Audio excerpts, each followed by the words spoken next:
Welcome back. Joining me now is Christchurch City Councillor Sue Wells, who of course has been instrumental in everything that's been going on this week, particularly with the heritage and character buildings around town, which we're going to talk about today.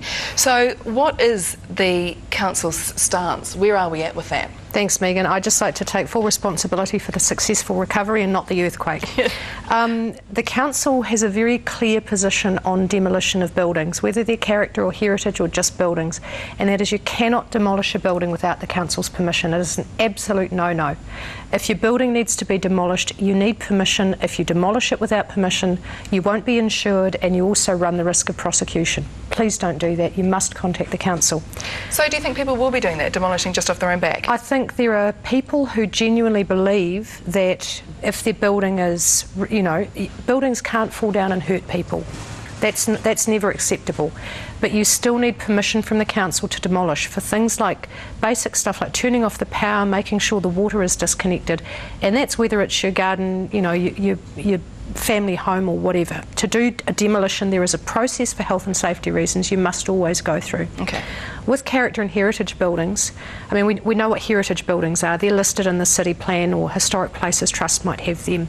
Character buildings are the likes of some of the blocks of shops that we've seen coming down, you know, the red brick buildings that have come down.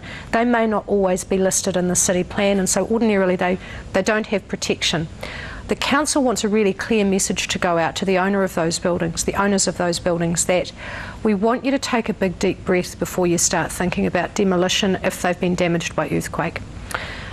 In the past, the council has never had a huge amount of money to put into character, even into heritage strengthening. We've done what we can, and what's starting to happen now is that we're sourcing extra funds for this. We've got already $1 million in a fund that the Mayor has set off, which has been donated by Fletcher Building. Today, Monday, we expect to have word of more government funding that will go into that fund, and we're also launching an appeal for funds, both locally, nationally and internationally. So that will be money that will be able to assist building owners as we go forward. Similarly, we hope to get support from people in the allied trades, if you like, architects, structural engineers, heritage conservationists who can assist building owners to retain, restore, strengthen those buildings.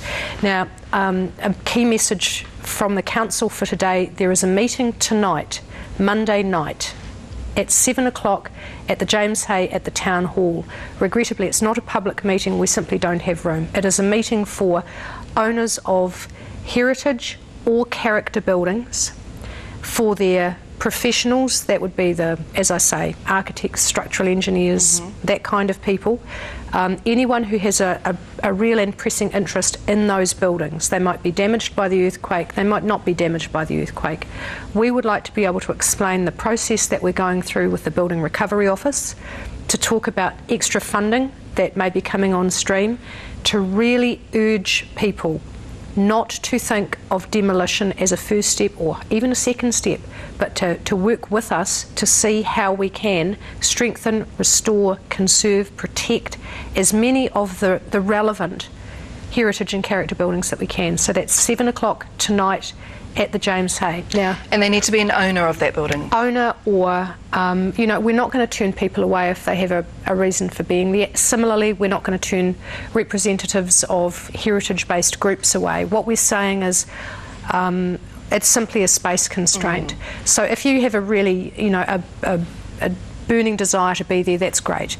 There is an RSVP address if people wouldn't mind, and that's info@ccc.govt.nz.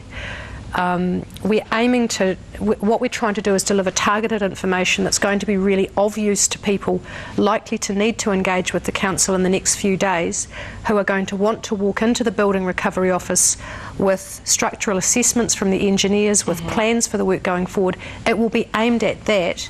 It's not a charrette about how we protect heritage in the long term. Okay, it's just about what then we need to be doing in the first instance. Yep, and also what our expectations are and what our hopes are, and to find out if there are ways that we can assist. Okay, and so that's with the Building Recovery Program, you were saying? Yep, that's right. Fantastic. And how long will it take before any of these funds kind of start being utilised for some of these buildings? Is it going to be a long process? No, it's not. I would expect that we'll be seeing assistance, possibly real assistance versus financial assistance, in the not too distant future. Good to see. Very good to see. So 7 o'clock tonight, James Hay.